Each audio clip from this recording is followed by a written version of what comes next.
हम सभी जीव कर्म पथ के यात्री हैं। कई जन्मों से हम यात्रा करते आए हैं, आज भी कर रहे हैं, परंतु अफसोस कि सब पुराना विस्मृत हो जाता है। हम भुला सकते हैं, हमारा मन भुला सकता है, परंतु सूक्ष्मतम इसे नहीं भुला सकता। यह सब कुछ किसी भी जन्म में याद रख सकता है। यह जगत भौतिकता का बगीचा है, स्वरूप विश्व मोहिनी का है। सामान्य जीव तो क्या, बड़े बड़े ऋषि मुनियों के होश इसे देखकर उड़ जाते हैं, परंतु ज्ञानी इसकी झूठी चकाचौंध को तुरंत समझ जाते हैं और सजग हो जाते हैं। हमारे शरीर में एक अद्भुत व्यवस्था है। इस शरीर में सारा विराट समाया है। ये जितना भौतिक है उससे अधिक गहरा इसका सूक्ष्म जगत है। सूक्ष्म जगत से भी गहरा कारण जगत है। न जाने कितने केंद्र, कितने चौराहे, कितनी नदियाँ सूक्ष्म रूप में इसमें बने हैं। कुछ प्रवाहित हो रहे हैं तो कुछ केंद्रों में जीवन का महाकाव्य लिखा हुआ है। इस शरीर के अंतर जगत में अनेक ऐसी नदियाँ हैं और अनेक ऐसे कुंड हैं जो अमृत छिपाए बैठे हैं। फिर भी यह जीवन नहीं है यदि इसे प्रवाह की पड़ेता की कृपा न मिली हो। अगर हम चैतन्य हैं तो महसूस कर सकते हैं कि हमें एक दिव्यता है। अंतर्मुखी होकर हम जान सकते हैं कि अंतस का एक मार्ग है, एक विश्वास है, एक नया अध्याय खुल सकता है। हमें जगना होगा और अपने अंदर छिपी शक्तियों को जगाना होगा। समझौता करके जीना साधकों का जीवन नहीं है। तुम ध्यान करके सोचो जरूर क्या कर रहे हो और जो कुछ भी कर रहे हो उससे क्या लाभ है। हमारे अंदर प्रवाह है, ऊर्जा धारा का प्रवाह, जो उस केंद्र तक पहुंच ही नहीं रहा है। हमने उसे रोक रखा है। प्रकाश बिंदु प्रकाशित होना चाहता है, परंतु हमने उसे रोक रखा है। याद रखना, बल्ब एक तार के जुड़ने से नहीं जलता। तुम अपने भीतर की जीवन धारा को गति देकर जगाओ। बाहर और भीतर दोनों की जीवन ऊर्जा को वहां तक ले जाओ। तीसरी आंख खुल जाएगी। जब तक दोनों तारों को नहीं जोड़ोगे तब तक बल्ब नहीं जलेगा। हमारे मन में एक साथ असंख्य कल्पनाएं और विचार चलते रहते हैं। इससे मन मस्तिष्क में कोलाहल सा मचा रहता है। हम नहीं चाहते, फिर भी ये चलता रहता है। इस तरह लगातार सोचकर हम खुद को कमजोर करते रहते हैं। ध्यान ऐसी गैर जरूरी कल्पनाओं और विचारों को मन से हटाकर शुद्ध और निर्मल मौन में चले जाना है। ध्यान जैसे जैसे गहराता है, व्यक्ति साक्षी भाव में आने लगता है। उस पर किसी भी भाव, कल्पना और विचारों का प्रभाव नहीं पड़ता। विचारों या सोच की दुनिया, यह तीनों दुनियाओं में सबसे सूक्ष्म है। यह सर्वव्यापकता के सबसे करीब है। अन्य दुनिया भौतिक दुनिया और सूक्ष्म दुनिया या ऊर्जा की दुनिया है, जहाँ आत्माएं शारीरिक मृत्यु के बाद और भौतिक शरीर में पुनर्जन्म लेने से पहले जाती हैं। कारण जगत में रहने वाले प्राणियों के पास भौतिक शरीर नहीं होते, बल्कि उनके पास कारण शरीर होते हैं जो विचारों से बने होते हैं। केवल बहुत ही उन्नत प्राणी जो पूर्ण अनुभूति के करीब होते हैं वे ही कारण जगत में रहते हैं। श्री युक्तेश्वर गिरी के अनुसार वे आनंद के अन्न के अलावा कुछ नहीं खाते। जब कोई इस स्तर पर पहुंच जाता है तो इंद्रिय सुख की इच्छा लगभग समाप्त हो जाती है। कारण प्राणी अपनी इच्छाओं को तुरंत भौतिक रूप देकर पूरा करता है। कारण जगत में आत्माएं एक दूसरे को आनंदमय आत्मा के व्यक्तिगत बिंदुओं के रूप में पहचानती हैं। उनके विचार वस्तुएं ही एकमात्र वस्तुएं हैं जो उन्हें घेरती हैं। जैसे कोई व्यक्ति अपनी आंखें बंद करके एक चमकदार सफेद रोशनी या एक हल्की नीली धुंध की कल्पना कर सकता है, वैसे ही कारण प्राणी केवल विचार द्वारा ही देख, सुन, महसूस, स्वाद और स्पर्श कर सकने में सक्षम होते हैं। वे ब्रह्मांडीय मन की शक्ति से कुछ भी बना सकते हैं या उसे विलीन कर सकते हैं। अनेक प्राणी हजारों वर्षों तक कारणात्मक ब्रह्मांड में रहते हैं। गहरे परमानंद द्वारा मुक्त आत्मा फिर अपने आप को छोटे कारणात्मक शरीर से अलग कर लेती है और कारणात्मक ब्रह्मांड की विशालता को धारण कर लेती है। जब आत्मा को अपने आनंद को चेतना की एक व्यक्तिगत लहर के रूप में अनुभव नहीं करना पड़ता, बल्कि वह एक ब्रह्मांडीय महासागर में विलीन हो जाती है। श्री युक्तेश्वर गिरी ने इसको अपने शब्दों में यूं व्यक्त किया है। अप्राप्त सांसारिक कर्म वाले प्राणियों को सूक्ष्म मृत्यु के बाद ब्रह्मांडीय विचारों के उच्च कारण क्षेत्र में जाने की अनुमति नहीं है, बल्कि उन्हें केवल भौतिक और सूक्ष्म जगत के बीच ही आना जाना करना होगा।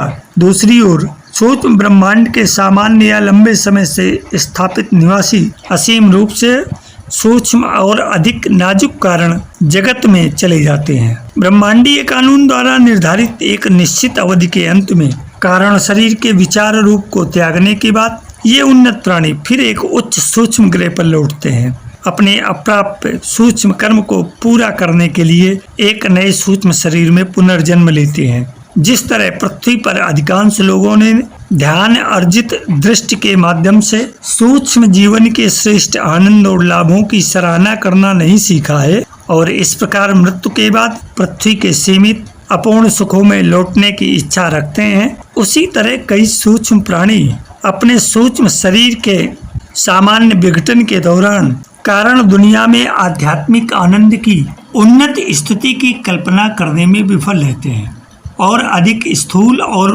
भड़कीले सूक्ष्म सुख के विचारों पर ध्यान केंद्रित करते हुए सूक्ष्म स्वर्ग में फिर से जानने की लालसा रखते हैं। ऐसे प्राणियों को भारी सूक्ष्म कर्मों का प्रायश्चित करना होगा इससे पहले कि वे सूक्ष्म मृत्यु के बाद कारण विचार दुनिया में स्थायी रूप से रह सकें, जो कि निर्माता से बहुत कम विभाजित है। केवल तभी जब किसी प्राणी के पास आंखों को सुहाने वाले सूक्ष्म ब्रह्मांड में अनुभवों की कोई और इच्छा नहीं रह जाती और वह वहां वापस जाने के लिए मोहग्रस्त नहीं हो सकता, तब वह कारण जगत में रहता है। वहां सभी कारण कर्मों या पिछली इच्छाओं के बीजों को छुड़ाने का कार्य पूरा करके सीमित आत्मा अज्ञान के 3 भागों में से अंतिम को बाहर निकाल देती है और कारण शरीर के अंतिम घड़े से निकलकर शाश्वत के साथ मिल जाती है। मेरे अध्यात्म प्रेमी जिज्ञासु मित्रों, इस संबंध में इतना ही कहा जा सकता है कि संपूर्ण परिवर्तन सदा असाध्य ही बना रहता है, लेकिन यदि योग साधक संकल्पवान एवं ईश्वर परायण है और यदि उसमें जन्मों जन्मों तक साधना करने की सामर्थ्य है तो यह असाध्य साधन भी सिद्ध हो जाता है। परंतु इसके लिए तप के साथ विवेक वैराग्य का होना भी जरूरी है। इसके बिना जो स्थिति बनती है उसके लिए महर्षि पतंजलि कहते हैं, सत्यमूले तद विपाको जात्यायुर्भोगा, अर्थात मूले सत्य मूल के विद्यमान रहने तद विपाका उस कर्माशय का परिणाम जात्यायुर्भोगा पुनर्जन्म आयु और भोग होता रहता है। भावार्थ, जब तक जड़ें बनी रहती हैं तब तक कर्माशय का परिणाम पुनर्जन्म आयु और भोग के द्वारा प्रकट होता रहता है। महर्षि पतंजलि के इस सूत्र के अर्थ और अनुभव गहरे हैं। बार बार जन्म, कर्म या अधिक आयु, सुख दुख के प्रीतिकर या अप्रीतिकर भोग, इन सब की जड़ें अन्य कहीं नहीं बल्कि हमारे अपने ही चित्त में है।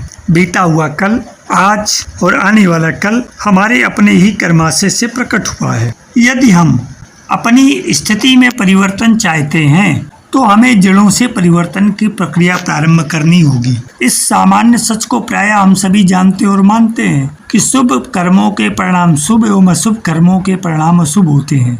यदि हम शुभ परिस्थितियों को चाहते हैं तो हमें शुभ कर्मों के द्वारा शुभ संस्कारों के बीज बोने होंगे। यदि हम ऐसा कर पाने में चूक गए तो अशुभ कर्मों से उपजे अशुभ संस्कार बीज अपने अनुरूप अशुभ परिस्थितियों को जन्म देंगे ही। इसे किसी भी तरह से रोक पाना संभव नहीं है। परंतु क्या कोई कर्म सर्वथा शुभ होता है? ये सवाल महत्वपूर्ण है। योगी जनों के आराध्य एवं परम आचार्य भगवान श्री कृष्ण कहते हैं कि जिस तरह प्रत्येक अग्नि में धूम होने का दोष होता है, उसी तरह से प्रत्येक कर्म भी दोष युक्त होता ही है। यदि उत्कृष्ट प्रयास किए जाएं तो अग्नि में धुएं की मात्रा कम और बहुत कम की जा सकती है, परंतु इसका संपूर्णतया समाप्त होना असंभव है। इसी तरह शुभ कर्मों के पुण्य अनुष्ठान में दोष कम और बहुत कम किए जा सकते हैं। इन्हें हटाए जाने की कोशिश की जा सकती है, पर इन्हें संपूर्णतया समाप्त कर सकना, मिटाया जा सकना असंभव है। कितने भी प्रयास क्यों न किए जाए, कोई भी कर्म सर्वथा दोष मुक्त नहीं हो सकता है। भगवान श्री कृष्ण से एक भक्त ने कर्माशय के कर्म संस्कारों से के बीव से बचने का रास्ता पूछा। इसके लिए भगवान श्री कृष्ण ने कहा, केवल एक ही उपाय है कि प्रत्येक कर्म केवल और केवल भगवान के लिए करें। वे परमेश्वर के अलावा अन्य किसी से भी भावनात्मक संबंध न जोड़ें। संपूर्ण अनासक्ति और समर्पित भगवत भक्ति ही जन्म आयु एवं भोग से बचने का उपाय है। जब तक कर्मों की ये श्रृंखला चलती रहेगी, जन्म जन्मांतर का खेल भी चलता रहेगा। जब तक किए गए कर्मों से कर्म बीज बनते रहेंगे, इनके परिणाम भी सामने आते रहेंगे। यह एक ऐसी सुनिश्चित और प्रकृतिगत व्यवस्था है कि इससे छुटकारा पाने का कोई उपाय ही नहीं है। यदि उपाय है तो केवल एक कि कुछ ऐसी व्यवस्था बनाई जाए, कोई ऐसी प्रक्रिया अपनाई जाए कि किसी भी तरह से कर्म बीजों का निर्माण न हो, क्योंकि यदि कर्म बीज बन गए तो फिर जन्म भी होंगे। इसलिए कर्म बीजों के निर्माण की प्रक्रिया रुकनी ही चाहिए, और ये प्रक्रिया तभी रुक सकती है जबकि कर्म पंच क्लेश की कोख जन्म न ले। कारण कि जब तक ये होता रहेगा तब तक इस सिलसिले को रोका न जा सकेगा। कर्म तो हों पर वे ईश्वर भक्ति के लिए हों, उनमें गहरी निष्कामता, प्रभु स्मरण, प्रभु अर्पित कर्म, यही और यही एकमात्र उपाय है जो इस भौतिक और मिथ्या जगत से छुटकारा पाने का एक उपाय है। और ध्यान के द्वारा निष्काम भाव से सूक्ष्म जगत में प्रवेश और ध्यान की पराकाष्ठा के बाद समाधि में प्रवेश करके उस कारण जगत में प्रवेश करने का प्रयास।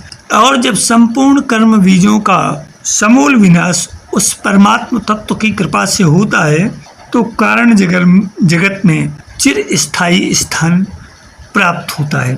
मेरे अध्यात्म प्रेमी जिज्ञासु मित्रों, जिस तरह से एक शल्य चिकित्सक अपनी शल्य क्रिया से पहले शरीर में छुपी विकृति को कुरेद कर ऊपरी परत पर लाता है, बाद में उसे काट कर बाहर निकाल देता है, ठीक यही कार्य ध्यान योग के साधक का है। व्यवहार, विचार एवं चरित्र के रूपांतरण का सामाजिक अर्थ एवं मनोवैज्ञानिक अर्थ तो बहुत है, पर इसका आध्यात्मिक अर्थ न्यून है। इसकी आध्यात्मिक महत्ता केवल इतनी ही है, व्यवहार, चरित्र एवं विचारों की विकृतियां साधक को अस्तित्व की गहराई में प्रवेश करने नहीं देती। इसके रूपांतरण से अस्तित्व में प्रवेश सुगम हो जाता है, परंतु यथार्थ कार्य तो गहराई में प्रवेश के बाद शुरू होता है। यह अवस्था आध्यात्मिक शल्य क्रिया की है। ध्यान की आध्यात्मिक ऊर्जा के प्रभाव से गहरे दबे हुए छुपे संस्कार ऊपरी परत पर आते हैं। पंच क्लेशों की अवस्था भी परिवर्तित होती है इस प्रक्रिया के दौरान, और इसके प्रभाव से संस्कार एवं पंच क्लेश दोनों ही बहुत ज्यादा सूक्ष्म हो जाते हैं, और तब इनको प्रति प्रसव साधना से मिटा देना संभव बन पड़ता है। यह सब कुछ इतना अनूठा एवं प्रभावी होता है कि योग साधक का भाग्य एवं भविष्य पूरी तरह से उसकी मुट्ठी में आ जाता है। वह अपनी क्षमता के अनुसार उसमें संपूर्णतया अथवा आंशिक परिवर्तन करने में सक्षम होता है। इसके रहस्यात्मक आयाम और भी हैं, जिन्हें योग साधक हमारे अगले अंकों में वर्णन समझेंगे, पढ़ेंगे, सुनेंगे और उसको आत्मसात करेंगे। यहाँ ये बता देना आवश्यक भी है कि ध्यान साधना स्थूल भी है और सूक्ष्म भी। मानसिक एकाग्रता, पवित्र विचार, छवि अथवा भाव की धारणा ध्यान के स्थूल प्रयोग प्रयासों में आते हैं। इस अवस्था के बाद ध्यान का सूक्ष्म आयाम प्रकट होता है। इस अवस्था में ध्यान एवं उसके परिणाम रहस्यमय हो जाते हैं, और इस रहस्यमय जगत में प्रवेश के बाद जैसे जैसे हमारी गति आगे बढ़ती है तो हम समाधि अवस्था में प्रवेश करके उस परमात्मा के सृष्टि में प्रवेश करते हैं, जहाँ से कारण जगत में प्रवेश का द्वार खुलता है। मेरे अध्यात्म प्रेमी जिज्ञासु मित्रों, आध्यात्मिक साधना से संबंधित